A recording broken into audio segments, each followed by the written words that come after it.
teman-teman. Untuk bisa lolos di SNBT 2024, kalian tentunya wajib banget nih punya persiapan yang matang. Agar kalian bisa mengerjakan soal-soalnya dengan mudah dan nantinya kalian bisa dapat skor tinggi. Apalagi persaingan di tahun ini akan lebih ketat loh dari tahun sebelumnya. Nah, lewat video ini teman-teman kita akan bongkar beberapa soal SNBT untuk materi pengetahuan dan pemahaman umum dan juga pemahaman bacaan dan juga menulis. Penasaran sama soalnya? Yuk kita mulai aja.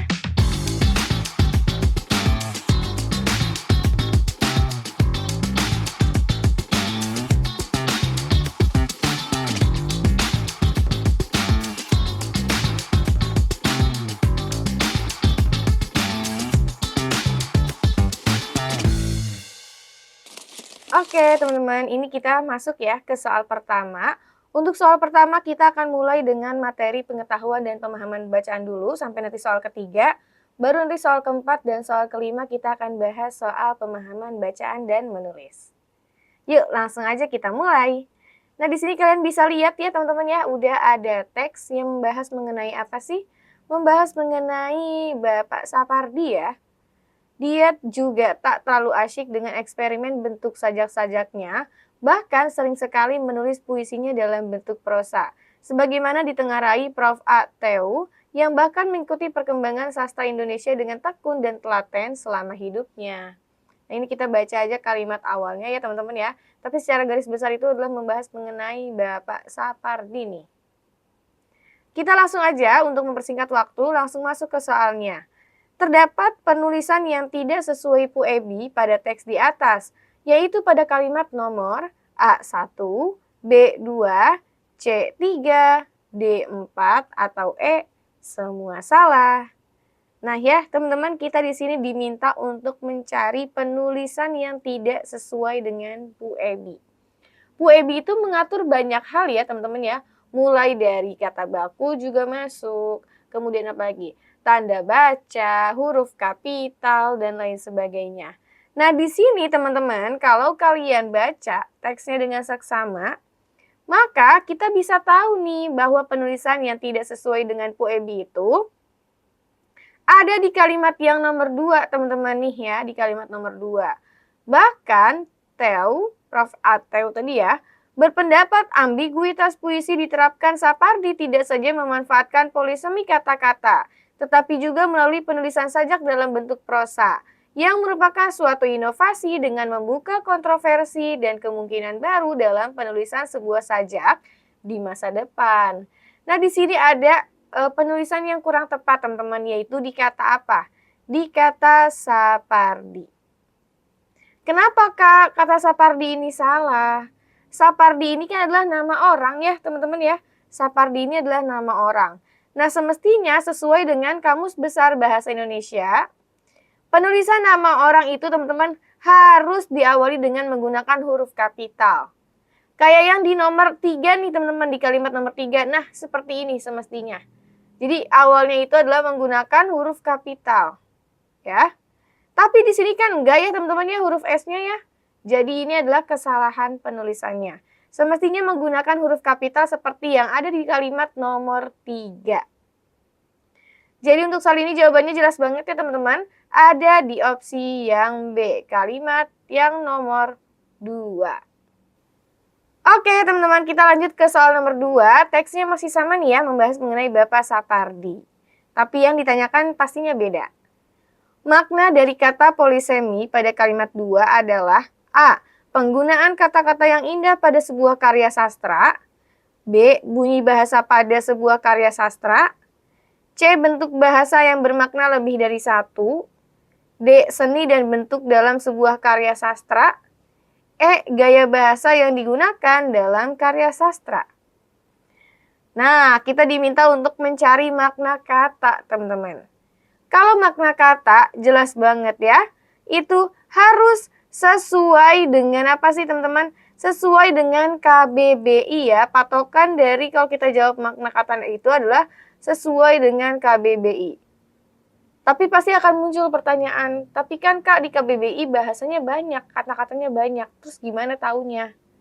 Nah, maka dari itu kita perlu apa? Perlu perdalam atau perlu perbanyak kosakata dan juga arti-artinya, teman-teman, ya, untuk memahami. Nah, di sini ya, teman-teman, makna dari kata polisemi di kalimat kedua itu apa sih? Kalau sesuai dengan Kamus Besar Bahasa Indonesia, kata polisemi ini bermakna ihwal polisem yang artinya bentuk bahasa, kata, frasa, dan sebagainya yang bermakna lebih dari satu. Nah, berarti kira-kira yang mana teman-teman jawabannya yang sesuai dengan tadi udah aku sampaikan? Ada di opsi yang C ya, bentuk bahasa yang bermakna lebih dari satu. Tadi bentuk bahasanya itu bisa dalam bentuk kata, frasa, dan lain sebagainya. Jadi jelas banget ya teman-teman, jawabannya adalah yang C. Kalau yang A, teman-teman, penggunaan kata-kata yang indah pada sebuah karya sastra, ini merupakan pengertian apa? Pengertian dari diksi ya, diksi. Nih, tulisannya agak kurang cakep ya, tapi semoga bisa terbaca. Diksi. Kemudian kalau yang B, bunyi bahasa pada sebuah karya sastra. Ini apa kalau bunyi bahasa? Ini adalah rima. Selanjutnya, seni dan bentuk dalam sebuah karya sastra disebut dengan apa? Disebut sebagai tipografi. Dan kalau gaya bahasa yang digunakan dalam karya sastra itu adalah pengertian dari cara khas pengarang dalam sebuah karya sastra. Panjang ya teman-teman ya, jadi nggak perlu aku tuliskan. Jadi untuk soal ini jawabannya jelas banget ya teman-teman, ada di opsi yang C. Oke, kita lanjut ya teman-teman ya untuk soal nomor 3. Ya, ini masih dengan materi pengetahuan dan pemahaman umum dulu. Di sini ada teks ya teman-teman mengenai apa sih? Mengenai ini, 8.050 keluarga di Nusa Tenggara Timur yang mendapatkan bantuan dari pemerintah untuk mengembangkan rumput laut gitu ya. Ada usaha-usaha rumput laut nih yang menyangga ekonomi rumah tangga di pesisir Nusa Tenggara Timur. Kita langsung aja masuk ke soalnya.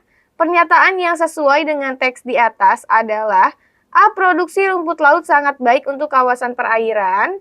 B. 1.192 pulau di Nusa Tenggara Timur sangat berpotensi untuk mengembangkan rumput laut. C. Nelayan terlibat budidaya rumput laut sementara petani tidak. D. Harga rumput laut cenderung stabil sehingga produksi berjalan baik. E. Produksi rumput laut selalu banyak tiap bulannya. Nah, yang ditanyakan adalah pernyataan sesuai dengan teks ya teman-teman. Nanti di ujian nanti kalian harus bisa baca skimming ya. Baca cepat dan juga langsung cari poin-poinnya. Di sini pernyataannya sesuai teman-teman kalau kalian sudah baca teksnya ya. Itu ada di kalimat yang mana sih teman-teman? Di kalimat nomor 4 nih, atau ada di opsi yang B. Nih ya, di opsi yang B. 1.192 pulau di Nusa Tenggara Timur sangat berpotensi mengembangkan rumput laut. Kita lihat kalimat 4. Ya, Kepala Dinas Kelautan dan Perikanan di Nusa Tenggara Timur, Ganef Wurgianto, mengatakan Nusa Tenggara Timur dengan jumlah 1.192 pulau memiliki potensi pantai yang sangat potensial untuk mengembangkan rumput laut ya. Jadi jelas banget nih di opsi yang B sudah sesuai dengan kalimat yang di nomor 4 ya teman-teman ya. Ada di kalimat yang nomor 4. Sedangkan yang lainnya ini tidak ada di dalam teks ya teman-teman ya, tidak ada di dalam teks. Jadi udah jelas banget jawabannya adalah yang B. Stop dulu guys. Sebelum kita lanjut ke soal berikutnya, aku mau ajak kalian dulu nih untuk bantu channel ini agar terus berkembang dengan cara klik like video ini, kemudian subscribe, nyalain notifikasi, dan juga jangan lupa untuk share video ini ya. Kalau udah, yuk kita lanjut lagi bahas soal selanjutnya. Oke, kita lanjut ya teman-teman ke soal berikutnya. Di soal nomor 4 nih. Ini sekarang kita akan bahas untuk materi pemahaman bacaan dan menulis ya. Kalimat di bawah ini menggunakan kata bentuk terikat dengan benar kecuali A. Kamus Besar Bahasa Indonesia adalah kamus eka bahasa dan bersifat baku. B. Pada Sabtu pekan lalu, sebanyak 115 orang penerima manfaat Young Leaders atau YULID mengikuti kegiatan Mancakrida. C. Pemerintah sepertinya mulai memahami dan menganut paham ideologi ekonomi ultraliberal. D. Inframerah merupakan radiasi dari elektromagnetik yang tidak terlihat oleh mata biasa yang memiliki panjang gelombang sejauh 700 mm. E. 3 subsektor ekonomi kreatif yang diperkirakan tumbuh paling pesat adalah film, musik, dan game. Oke, kita di sini diminta untuk mencari kata bentuk terikat yang benar, tapi ada kata kecuali, berarti kita cari yang salah ya, teman-teman ya. Apa sih kata bentuk terikat tuh nih? Kalau kita lihat ya, di opsi yang A ada di kata eka bahasa, di opsi yang B ada di kata Mancakrida, di opsi yang C ultraliberal, di opsi yang D inframerah, dan juga di opsi yang E ini adalah subsektor. Yang mana sih teman-teman yang salah? Yang salah itu ada di opsi yang D ya guys ya. Yang salah ada di opsi yang D. Kenapa? Semestinya inframerah ini penulisannya digabung. Dia tidak perlu ada spasi di sini ya. Jadi semestinya inframerah bukan Jadi semestinya itu adalah inframerah, bukan infraspasi merah. Jadi di sini ya teman-teman ya, yang salahnya itu karena ada spasinya. Semestinya ditulis serangkai atau digabung. Untuk yang lainnya sudah benar ya, eka bahasa sudah benar, Mancakrida sudah benar, ultraliberal sudah benar, subsektor juga sudah benar ya. Jadi di sini yang salah di opsi yang D, tidak dirapatkan atau ditulisnya tidak serangkai. Oke, kita masuk ke soal terakhir ya teman-teman. Kesalahan penulisan preposisi di atau ke terdapat pada kalimat A. Setelah kue-kue dibuat, ibu meminta Rizka untuk mengantarkan kue itu ke rumah Aurel. B. Kemana larinya rusa tadi? C. Disinilah pelaku itu melakukan kejahatannya selama ini. D. Tidak ada satupun baju di rak itu yang disukai Cica untuk dipakai ke pesta. Di mana kamu membeli mesin cuci canggihmu itu? Nah, ya teman-teman di sini kita mencari kesalahan penulisan preposisi di atau ke. Ada di kalimat yang mana, teman-teman ya? Preposisi di atau ke ini bisa jadi imbuhan juga, tapi di sini di-nya itu adalah sebagai preposisi. Kita lihat yang A ya, setelah kue dibuat, ibu meminta Rizka untuk mengantarkan kue itu ke rumah Aurel. Di ya, ini di dan juga ke-nya. Ini sudah benar ya teman-teman ya. Ke-nya juga sudah benar, pakai spasi. Jadi yang A benar. Yang B, kemana Larisa? Yang B, kemana larinya rusa tadi? Kira-kira ini digabung nggak sih teman-teman penulisannya? Enggak ya guys ya. Semestinya tidak digabung, semestinya dipisah. Ke mana ya? Karena posisinya sebagai apa? Sebagai preposisi atau kata depan, bukan sebagai imbuhan. Jadi preposisinya itu adalah kata depan ya teman-teman ya. Kata depan. Jadi di sini ke mana semestinya itu adalah ke mana, bukan kemana. Jadi ada spasi di sini ya yang benarnya. Dan di opsi yang B kurang tepat teman-teman atau salah. Jadi udah jelas ya kita dapat jawabannya itu opsi yang B. Jadi di sini ya teman-teman ya perlu kalian pahami juga nih, pasti sering banget ya banyak yang menggunakan kemananya itu digabung. Dan di dalam bahasa Indonesia ya teman-teman, semestinya itu penulisannya itu tadi dipisah dan tidak ada kosakata kemana untuk menanyakan arah.